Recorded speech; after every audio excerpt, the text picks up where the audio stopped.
Hi, everyone. My name is Isabella Solis, and I will be presenting case studies of intimate partner violence, immigration-related stress, and legal violence during the pregnancy in the U.S.-Mexico border region. Short little introduction. The study aimed at exploring the intersectionality of immigration-related stress and how intimate partner violence shaped pregnancy and maternal and child health outcomes in the border town of El Paso, Texas. El Paso borders Ciudad Juarez in Mexico. We analyzed how legal violence generates harm via processes of embodiment and entrapment. Legal violence refers to how the law can have harmful effects for members of groups targeted by the law. Legal violence has been applied to analyze the health effects of immigration laws characterized by deportation campaigns, workplace raids, and even blocked access to public programs. Entrapment refers to how mechanisms of control and surveillance limit an individual's ability to act. And finally, embodiment refers to the ways the social context translates into bodily experiences in ways that can contribute to health risks.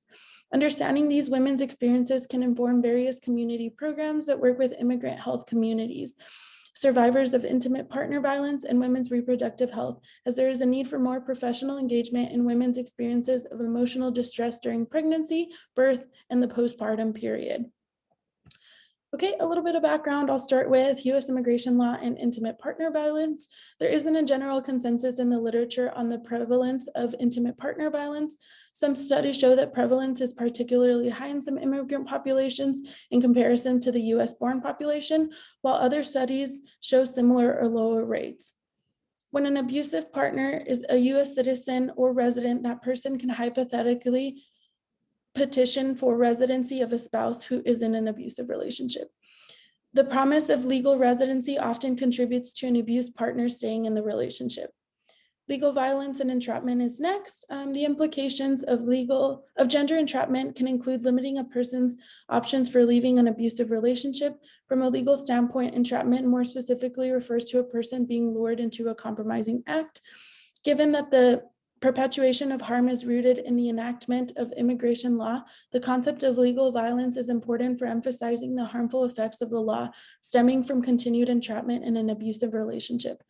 Given that the U.S. has weak public safety net programs combined with no federal laws to guarantee paid maternity leave, pregnancy and the postpartum period have the potential to increase a woman's sense of economic security and need for familial support. And finally, legal violence and embodiment. Embodiment is a multi-level process that involves individual-level experience, social interactions, and social structures. Embodiment can be understood by examining the role of laws, policies, and social structures in producing health inequity via patterns such as different exposure to health risks, economic deprivation, and even systematic exclusion from health services. Overall, embodiment facilitates an understanding of how particular policies shape individuals' everyday experiences in ways that have health implications, making it an important concept for understanding how laws can contribute to harm.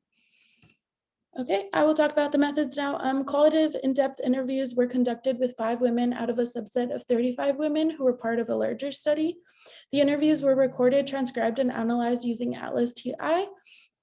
Recruitment was approached by using a combination of a site-based approach and snowball sampling. To protect confidentiality, we used pseudonyms and redacted from interview transcripts any information that could be used to identify a woman. As we coded interview transcripts, we added additional codes based on other themes that were emerged in the data. We developed a codebook aimed at coding themes related to our central research questions. Our recruiting sites included community organizations that provide services to pregnant and postnatal women. Interview questions were focused on experiences of emotional distress during that woman's current or most recent pregnancy, the factors perceived as contributing to emotional distress, experiences of being an immigrant and or having immigrant family members, experiences seeking healthcare, and perceptions of the types of health and social support services that were utilized. Okay, results. We had a range of women with different immigration statuses. Some were US born, some were born elsewhere and then came later, some were from South America or Africa, different places. So embodiment is captured how the experiences of violence at the hands of policy and law shape biology and subsequent health outcomes. And that was the first sort of theme that we coded. Sophie was a 36-year-old born in Gambia, Africa. She moved to the US when she was 15. Sophie was a victim of intimate partner violence and in the process of getting her visa approved. She's quoted saying, "I was more stressed out that he abused me during and throughout my pregnancies, both my son and my daughter." In 2011, Sophie married a US citizen, but he never petitioned for her residency. During Sophie's first pregnancy in 2008, she lived in a state where she had access to CHIP perinatal during pregnancy despite her immigration status. During her second pregnancy in 2011, she was living in a state where she had no way of qualifying for prenatal care, and because of her immigration status, there was no way to access that coverage. That is when she decided to marry her partner so she could gain healthcare coverage under his insurance plan. The emotional distress that Sophie experienced in relation to the abuse and her immigration status contributed to embodied health vulnerabilities, highlighting the role of stress physiologically in producing embodied health vulnerabilities. There is a strong relationship between maternal stress and low birth weight. Both of Sophie's children were born with low birth weight. Legal violence. Legal violence, again, is defined as the laws and how their implementation gives rise to practices that harm individuals physically, emotionally, or psychologically. Rita was 41, born in Juarez, which is a town that borders El Paso, Texas, and migrated to the US when she was 21. Rita is applying for a visa through the VAWA Act under the claim that she is evading intimate partner violence. VAWA is Violence Against Women Act. Rita is quoting saying, "You have to have certain documents if you qualify or if you don't qualify, or sometimes the time because of the kids." And I think that a little by not having those documents, and because sometimes they ask me to have an ID from here, from El Paso, a little, it has dificulted some clinics. I struggled a bit to be able to do that whole process. Sophie also said, "For a citizen, it is easier where you can go through the channels, and for immigrants, you have to go through loops and holes. And you know, when they tell you, we can help you, and it's like, come back when you have this, come back when you have this." Sophie is also saying, since he is a US citizen, this is something that the lawyer said to her.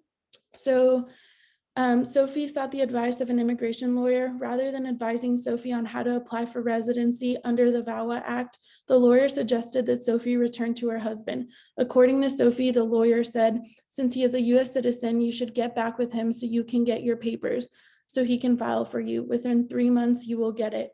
And then Sophie said, "If I get deported, what is going to happen to my kids?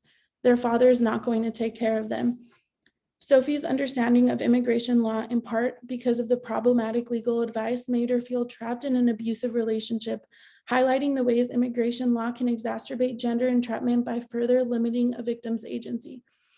Entrapment is a process that traps immigrants at the hands of either the legal system, or in the case of women, in abusive relationships with their abusive partners. In conclusion, maternal mortality is complex, but immigration policies, legal violence, entrapment, and embodiment may be contributing factors. Intersecting sources of stress related to women's experiences of violence and their immigration-related concerns shape their physical and emotional well-being. Legal violence, entrapment, and embodiment helped us understand how experiences of violence shape emotional and physical well-being of pregnant immigrant women in the borderland. These are my acknowledgements and my references. Thank you so much. And if you have any questions, please feel free to ask.